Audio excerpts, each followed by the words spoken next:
Good morning, and with a heavy sense of deja vu, we are doing Hamble to Plymouth Mark II. For those of you that saw the video go live last week, we attempted to get from Hamble to Plymouth on Tuesday.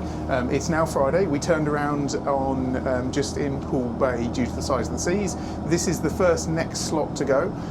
It is about 10 o'clock in the morning on Friday, and Jonathan is at the helm. Good morning, good morning. Yeah, very, very deja vu, isn't it? It is. It definitely But the is. weather's fantastic today. Yeah. So we've come Friday. We weren't sure what the weather was going to be like until a couple of days ago, but it was a bit windier this morning first thing. But the further we go west, the better the sea state is for motorboating. So the wind is dropping right off around lunchtime, early afternoon down in the West Country. So we're leaving now, and we should make really good way now. And I think we're going to stop off just to top up with fuel in Yarmouth, because we burnt a bit the other day, and the fuel jetty in Hamble is shut, so typically. So we're going to just top up in Yarmouth and then head down straight to Plymouth. I think we're going to go off the Needles this time, and then just stay out. I'm not sure if there's, because of the firing range between, on the way to Weymouth, we just hang out and then we'll just stay right out and then go straight to Plymouth. That's it. So, looking forward to this journey. So, as is usual, I will update on things of interest, but I'll try not to cover too many of the old grounds that we did in the last video. But as always, thank you for watching these passages. We really enjoy doing them, and if you like these sort of videos, please remember to subscribe to the channel, and whenever we're doing things, boat deliveries, we will always take you with us. We will see you as we continue our journey, as we go up on the plane now, on this Princess 42 to Plymouth.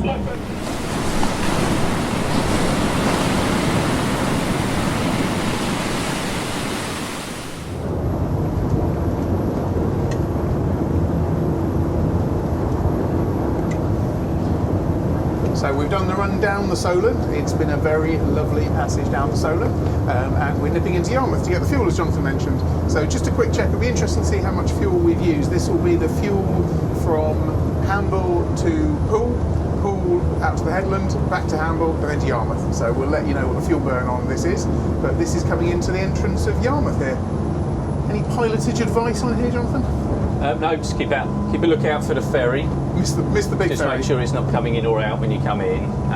It does, interesting, the ferry does hold its bow thruster on quite a lot. So as you go past it, if you go past it too close, it can shoot you across a little bit. So just be careful. And then drop to 6 knots from now.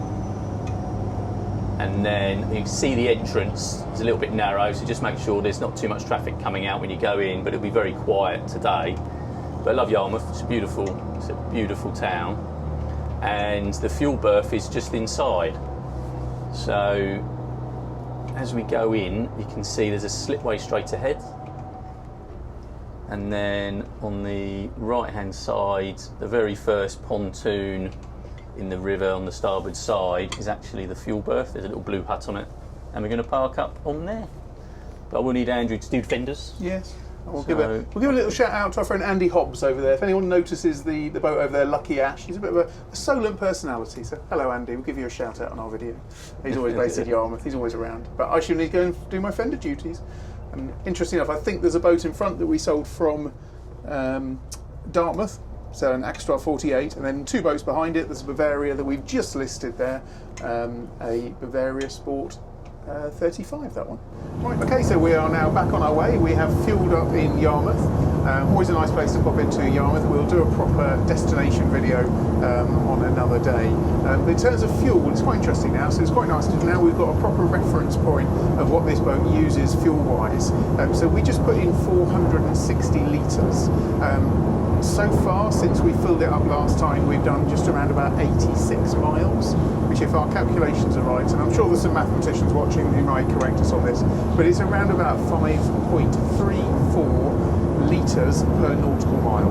So to do 100 miles, we're expecting to use around about 530 odd litres of fuel. So there's plenty of capacity today. We always prefer to top up a boat to full because you just never know what conditions you're going to expect. And yes, you do burn a little bit more fuel with a lot of weight on board, but having that peace of mind knowing that you've got full tanks gives you that level of contingency. So we are now back underway. Let's go past Hurst Castle. And this seems to be the perfect spot for these D6 engines. 3,000 RPM, lovely cruising speed, 23 knots at the moment. Nice. We've Full picked up tanks of the fuel. tide as well, so we've just picked up the tide, and so we can see on it's actually quite useful having speed over ground and speed through water next to each other, because we can see we're doing 26 knots over ground, but effectively we're only doing 23 knots through the water. Nice. So we picked up a good couple of knots, if not 2.5, 3 knots now going out through the Needles, which should get us there a little bit quicker. And of course, it always makes a bit of a difference, even in a motorboat, because if we were going the other way, effectively we'd be doing 6 knots slower than we are now. So, so it does make a big difference, especially when you're going a long distance like we are today. So we should have the benefit of this, and hopefully it won't go against us a bit further down the line. But I'm sure it will at some point. So just a bit about our navigation. So those that joined us in part 1 of this video, last time we went round Hurst, which is just over there, and then we nipped up down that channel heading towards the North Head Buoy. Today we're going a slightly different route, so we're going out through the Needles Channel today. A couple of reasons for this. The firing range at Lulworth is active, so we want to pull a little bit further off there. But also, although there's barely any wind today, we have had quite a few days of wind recently, and so our thoughts are we're going to pull out into the channel just a little bit further to give the heads at St Albans, Anvil and ultimately Portland Bill just a bit more of a wide berth. As you go offshore, what you tend to find is that the sea state, normally the sea wave patterns get a little bit longer, so what that means is it's a bit more comfortable, because a big boat like this should push through heavy swell nicely, whereas obviously that short nasty chop can be painful, not nice on the boat or us for what could be 6-7 hours. So that's our plan, is so we're heading out through the Needles Channel now, and we're just going to keep offshore a little bit more than we did last week. Of course, last week we were nipping into Poole, so we can show you on here, can't we? Yeah, good point. Well, at the moment, our course at the moment is going in. So this is the auto routing course. Now, sorry, excuse the lines coming up here. The Axiom is working perfectly. It's the flicker rate on the screen. But you can see our course here. We've auto routed it, so it's putting in the waypoints all the way along. But you can see it's cutting a little bit off the headland. But I think what we'll end up doing is, you can see it's pulling out of Portland, but we'll probably pull out a little bit further. So as we go out and see the sea conditions, we'll update you on what our chosen route is and the reasons that we make changes as we go along. But we will carry on past the Needles. Anything else to add? No, not at all. It's a good point though you made about the headlands, because the auto routing obviously is good to a point, but it doesn't take into account how choppy the headlands can be. Whereas all it's going on is like the maximum depth the boat does and everything like that, so it doesn't know how much of a hazard that could be. So it's like Andrew said, once we get out there we'll see what the sea state's like, but we'll probably hang a bit further out, and just because at this point, if we go further out now, it's hardly going to make any difference in the distance we do. But if we wait until we get there and then have to go out, we might add another 2-3 miles on the trip when we don't need to. So, but we'll make an assessment when we get out there. I always think it's quite interesting when you look at a trip down to the West Country, the distance. I've just panned out on the chart here, and a lot's made of sort of crossing the channel. Now, crossing the channel is you need to plan it well, as we've talked about, make sure you've got all your fuel capacity. But if you actually look on the map here, which is to scale, and if we were to go across the channel now, it's that distance from there to there, across to Alderney. But look at the distance we're going, all the way down to Plymouth. So I think we're doing probably about 50% more than if we were going to Alderney today. So if we're crossing the channel, it's about, it's circa half the distance. So it's quite interesting. Heading west, not to be underestimated, it's still a long, chunky passage. Yeah, agreed. All right. Cool. Well, I might do a little video off the Needles, just for the hell of it. Right, and why not? All right, see you in a bit. Just to build on what Jonathan was saying earlier about the auto route doesn't always know the best position, and we've put into this that the boat, we want a minimum safe depth of 1.5 metres, it knows the width of the boat, it knows the height of the boat for bridges, all those good things. But what it doesn't know is that knowledge about the fact that, so on the right hand side here we have the shingle bank, and that bank, it's called shingles, isn't it? The shingles? I sounded wrong when I said it, yeah, the shingle bank. And that runs all the way down this side here. Now, the safe route that the autopilot took us was to a buoy, which is it's a cardinal mark, it's a westerly cardinal called Bridge. Now, according to the water, there's plenty of water to go around bridge. That's the right route to go. However, we know that on a tide like today, was a fairly big chunky tide, the tidal conditions change dramatically around there. You go from 10, 12 metres of water up to pretty much a drying height just past bridge, and so that throws up a lot of water. So our auto route was taking us straight to bridge, but we can see, you won't see it now, but on the horizon it's quite broken where the waves are around that area. However, we're now going to keep much closer to the Needles, which will give a much more nicer passage. John's just pointed out how nice Allen Bay looks. Let's have a little look at Allen Bay. So Allen Bay over there, I'll zoom in, hopefully the quality will be alright. The lovely thing about Allen Bay, if you haven't visited Allen Bay, it's well worth it. You have coloured sand. It's one of the only places in the UK that has coloured sand. And there's a chairlift, so you can anchor up, take your tender into the beach, get a little chairlift up to the top, and then you can bottle the coloured sand, which makes a really nice memento from your Isle of Wight trip. So that's Allen Bay over there. Lovely little, very sheltered anchorage, particularly in something like a southeasterly, because it's very sheltered in there. But if it's any north, then it could be a bit lumpy in there. Exactly. And of course, Allen Bay leads to the Needles, which we're just coming to now. Actually in quite a lovely silhouette at the moment through the windscreen, and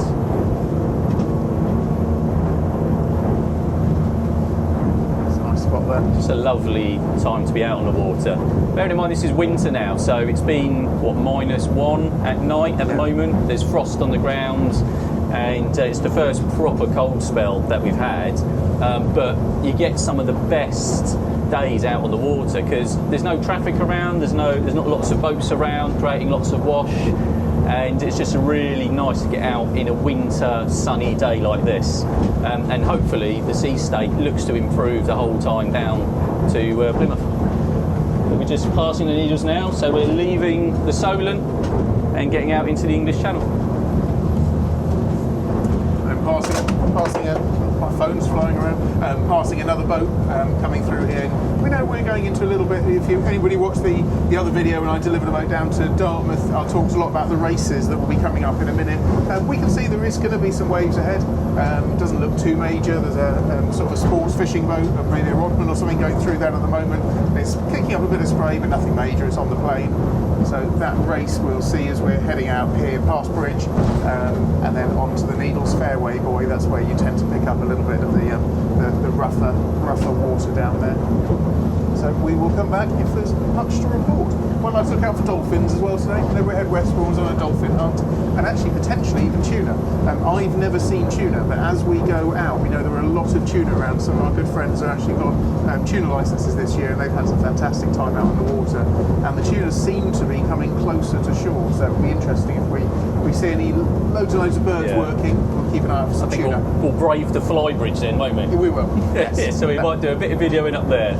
That will be worth it for some tuna and dolphin action. But for now, we're staying nice and warm. Yeah, agreed. Right, so you can see we're looking for things to talk to you about now. We have a measured mile. Interesting thing to talk about. Interesting thing. Sorry, I forgot. It's a very interesting. There is a measured mile on the cliff. I talked about it on our last trip, but I didn't have a mechanical log to test it with last time. So as we're coming up, so if we just get ready to reset it, and I'll explain what it is. Ready, steady. Now. Cool. So I'll put an overlay here, but what you have on the cliffs here in Dorset is you have two posts, and what they do is they are perfectly measured out to be an exact nautical mile. Now on this particular boat we've got a traditional Raymarine analogue paddle wheel under the boat, which is recording our distance all the time. So we've got obviously our trip being recorded by the axioms, we've also got this mechanical one. And this, in olden days, was used to test your equipment to make sure that your equipment and your log was accurate. And in modern days, because we're doing it today. True, but not many. Well, I suppose you still have analog. The two white posts, aren't they? They're about, I don't know, 60 foot high? Yeah, probably about 60 foot high. You just need to line them up and then start off the log. That's it. And then a mile down the coastline. There's another two, and then as soon as they line up, then we'll press stop, or we'll look at the trip. We'll look at the trip. So we're halfway about. I don't know how to stop it. So we're at 0.46, 0.46, 48, 49 of a nautical mile at the moment. So we're halfway at the moment. Oh, how accurate is it going to be? And we can see that they're getting closer. Yeah. And I'll put an overlay so you can actually see what it looks like on the cliff, because you'd be far too far away to see from here. So, as well as looking out for lobster pots, as you can see, a little bit of navigation. We've pulled quite a long way off the headlands here, so we've gone a long way off, which has missed any of the races. Yeah. Sea conditions are lovely, actually. It's nice. So it's there's a fairly nice swell here, but it's all coming from the northeast, pushing us along nicely, and we are officially further than we were on Tuesday. Yeah. So we have made more progress. So that's good news. Yeah, it's only 11:45. Yes, we're doing well. So our ETA into Plymouth is. What is it? A quarter past. Is that adjusted, isn't it? So 3:15. Yeah. I think we're due to Plymouth. 3:30. So let's have a look. So these measured miles starting to come along now, Okay. and I would say it's going to be lined up in about 10-15 seconds. So it's getting close now. I would say it is lined up. Not quite. Almost. Not quite. Not quite. I'd say now. Not quite. Reckon now? Now. There you go. Oh, look at that! That's not bad, is Yeah, it? they look directly in line now. Yeah. There you go. That's it. I think we can Paddle wheel works. Paddle wheel works. We can safely say the log on this boat is very accurate. Love that. So there you go. Right, That's it. That's the most interesting thing will be for the next few hours, unless we come across some dolphins. Or a seagull, depending on how bored we Seagull, are. we'll get excited about a seagull. All right, see you in a minute. Right, well here we are. It is. Oh, what's the time? Hang on, let's have a look. 12:30, and we're literally just off Portland Bill. So again, we're quite far out, so you can barely probably see it. But the lighthouse is clearly visible to us, and a very, very clear day still. Is very nice, and the sea state is pretty good. So it's a little bit. I don't know. Is it slight to slight, smooth to slight, something like that? Yeah. And the prediction is it will get smoother still, so we'll let you know if that happens or not. But yeah, we're doing pretty well. So we're just entering Lyme Bay, and we'll only stop if we see some dolphins on it. Absolutely. But no, it's been really nice actually. The sea conditions just lovely. It's behind us. But Jonathan and I were just saying it'll be interesting how the conditions change now as we go into Lyme Bay. Because it's a northerly, it'll have longer to build up. So we may find it gets a little larger, but then the wind's dying down at the same token. So Yeah. it'll probably cancel itself out. Yeah, exactly. And it doesn't seem to be bothering us anyway, even if it does, I don't think. No. We just get a bit of spray on the windscreen, that's all. But we'll let you know. Yeah, engine-wise, everything is running beautifully. Running at 3,000 RPM. We keep an eagle eye on the temperatures. The temperatures on the D6s tend to run at pretty much bang on 85 degrees, and they're exactly where they should be. Pressures are all very similar. Charging volts all very similar. One anomaly on the boat we've noticed is the port fuel tank. It did the same on Tuesday. Is the port fuel tank doesn't register it's using any fuel until it's gone down by about an eighth of a tank, then it sort of catches up with the other one. Yeah. So it's always different nuances with different boats, but we've noticed that on this one. Apart from that, it's all going well. You can see we've done exactly 19 miles since our measured mile. Yes. We haven't reset that again. Yes. And we're doing 24 knots through the water, and then about 26 over ground, so we've got a couple of knots of tide with us still, which is good. So yeah, we'll catch up in a bit. So we have decided to brave the cold, and the reason is I've just seen my very first tuna. So I was actually on the phone to Chris Gates from SeaTag, and all of a sudden about 3 or 4 tuna came clean out of the water, big fish in front of us. I came off the plane hoping that they would stay around, but by the time I then looked about, they'd gone. But we thought we'll come up on the flybridge, we'll brave the sea, or the wind rather, because the wind's behind us. It's not too bad, but what do you reckon? 20 minutes will last up here, do you reckon? I think my ear's already starting to get cold. Already going already. I've got my hat on. I've got my hat. I've got my hat, it's downstairs. Oh, seems like a long way. I don't think I'll go down and get it for him. No. So yeah, I think we'll stay up here for a little while, get our dose of fresh air, see if I can see any more tuna. But yeah, amazing sight. First time I've ever seen tuna at sea. And I mentioned earlier on we may well see them today. But yeah, breached the water. and then disappeared in, obviously, on the hunt. So I didn't see the tuna. Didn't see the tuna. You were having a little nature break, should we call it? I was using the facilities. Typical. I did quickly say to Jonathan when I came off the plane, nothing's wrong, because you probably assumed there was a problem. So You probably want to take a towel in there then. yeah, we'll keep looking. Hello. Well, we've stopped not far actually from Dartmouth over there, or down to Salcombe, because we did just see what we believe is tuna, funny enough, jumping out of the sea. We did see some earlier, but they're literally where we are now. There was some jumping out. So whether or not it's going to happen or not in this instance, but I mean, look how beautiful it is.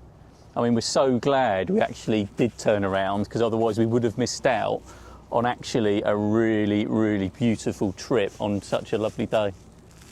And it's just getting calmer and calmer. There's not a breath of wind. I mean, there's no wind at all at the moment. I mean, the flags aren't even fluttering. So it's literally gone completely, and it's so calm.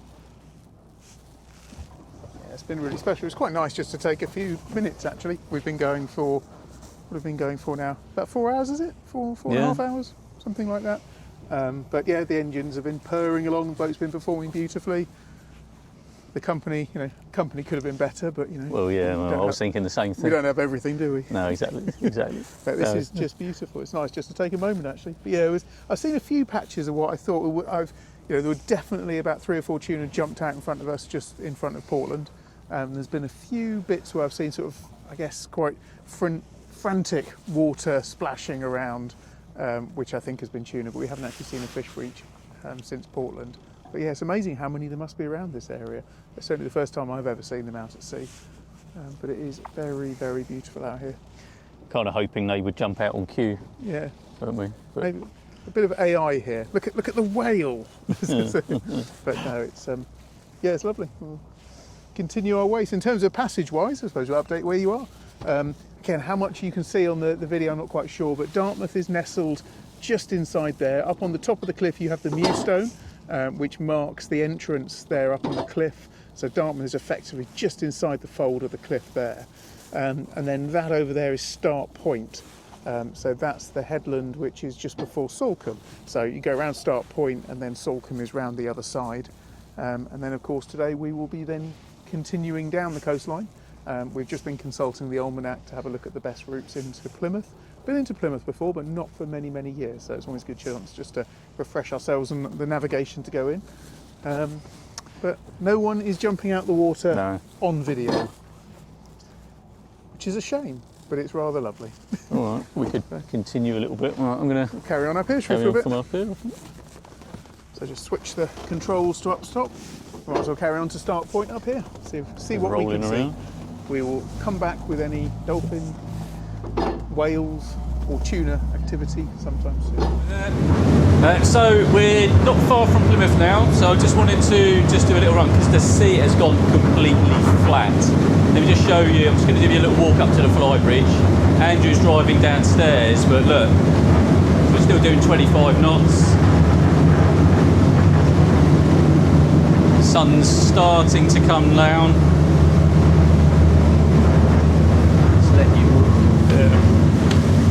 Get a bit quieter now, noisy down in that cockpit. But look at this. You cannot get better than this. Yes, it's cold, but my word, what a sea state. What a day to be doing this. We can see in the distance, we're just approaching the final part of our journey to Plymouth, and we're going to do a little video on the way in. So once we get down through the breakwater, we'll video from there up to QAB. But for now, I'll leave you with this amazing sunset.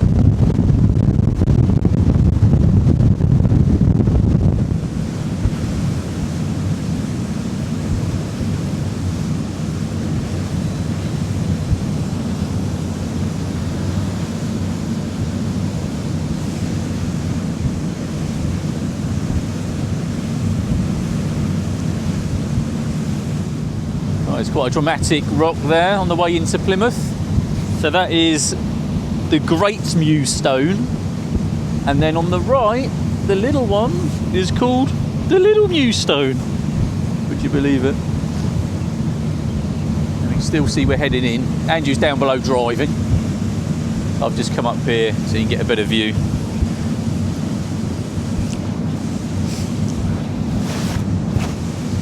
Start to see, looking in the distance, like it's getting rather built up.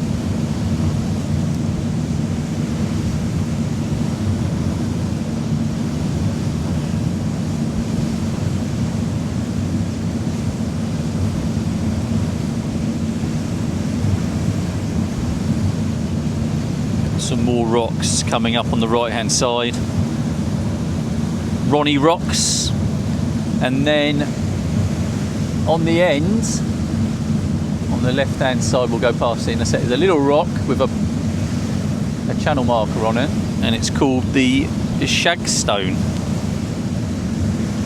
I don't know why it's called that, but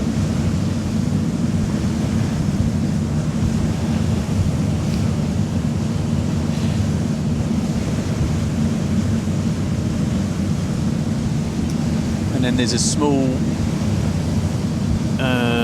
what is that ahead?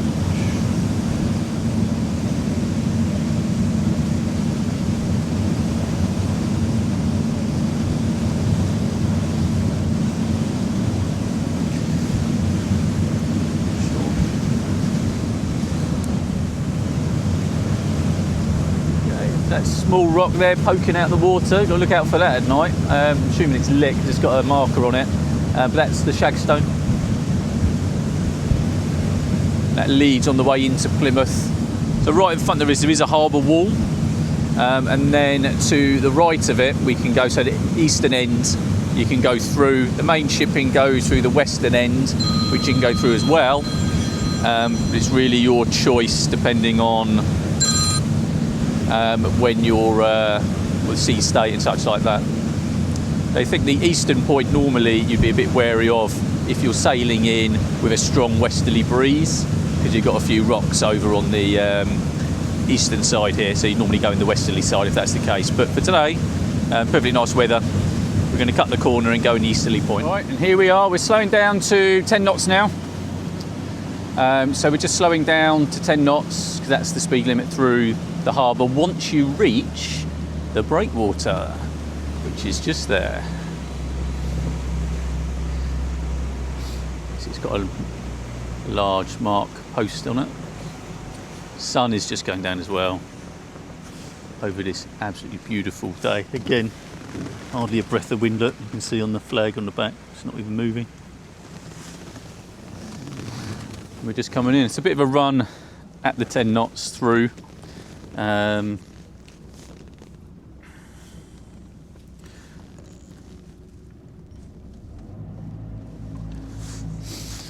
So we'll just get back to the 10 knots. We've just come off the plane and we're just travelling into the harbour now. It's a bit of a run up, so you can catch up with us in a minute, but I just wanted to show you again, I'll show you the breakwater into Plymouth Sound. Right, well here we are in Plymouth. We're just outside QAB. Andrew is doing the fenders. It's down there. There he is. And there is QAB. Perfect timing for us. Just spin round, look, you can see, even though we're lovely and calm still, sun's going down. So we made it just before dark. Perfect timing. We left about 10 o'clock this morning and it's now 3:45. But really, really nice run. Okay, safely in from fender duty, and Jonathan's on the helm, and we are just coming in to Queen Anne Battery. So I've been here once before, actually been here a couple of times. We took on a boat which is for sale in the marina, and I also then did a video for SeaTag on the Princess 54. So we've been asked to go alongside the main walkway, so we're coming in here, turning around to starboard, and I'm guessing we're going to go on the main walkway just in that gap just down there. There's a Princess 72 that SeaTag have been working on here. That looks like the team from SeaTag just in there pointing at our, look at that, it's a well-oiled machine pointing at where we need to go.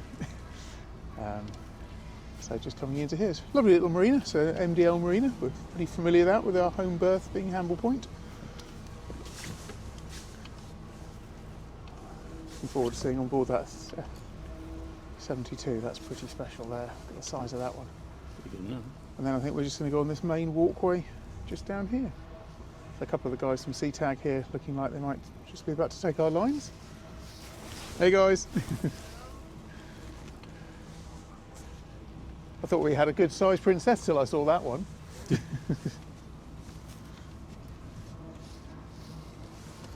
Right, well, we are safely moored up in Plymouth. So Yeah, we've made it. we have. And that was a pretty epic trip, actually. I have to say, it was absolutely the right decision. Well, if you haven't seen the video, watch the part one. With very good reasons we didn't continue on Tuesday, but what an amazing day today. Yeah. It was perfect. And on this fantastic boat, 'cause I don't think you've seen the outside of it yet. No, so this is the Princess 42. So we sold this boat in the middle of October, did the sea trials, so completed just towards the end of October. Been waiting for weather window for the last couple of weeks. And then getting it all the way here down to Plymouth to be sea tagged. We've come up with an idea that we think we quite like the idea of coming back down here to actually show you guys what the sea tag refit looks like once it's all done. We'll either do that here or do it in Yarmouth, but it will definitely appear on the channel so you guys can see it. Very strange actually. We feel affinities to the boats that we sell and also especially the ones that we deliver, but it's performed beautifully. And Jonathan is having a little trip down memory lane. So just down here is Jonathan's old boat. So this is Jonathan's boat he had before the current Phantom 42, which is on the market. So if you're looking for a Phantom 42, then Jonathan has one. But this was Tanzanite. This was Jonathan's old boat. Looking a bit tired. Yes. Few Not as memories pretty on as board when. Tanzanite. Yes, lots of good memories on Tanzanite. It was a brilliant boat, brilliant sea boat actually. He's Bavarious, but he's neglected the blue a bit on the side, isn't he? Does go, isn't it, after a certain time. Amazing, great. Well, thanks right. for joining us if you've made it this far. Do, as always, remember to like, subscribe to the channel, and we will see you on the next video or the next trip very, very soon. Many thanks. Take care. Don't forget to subscribe to the channel.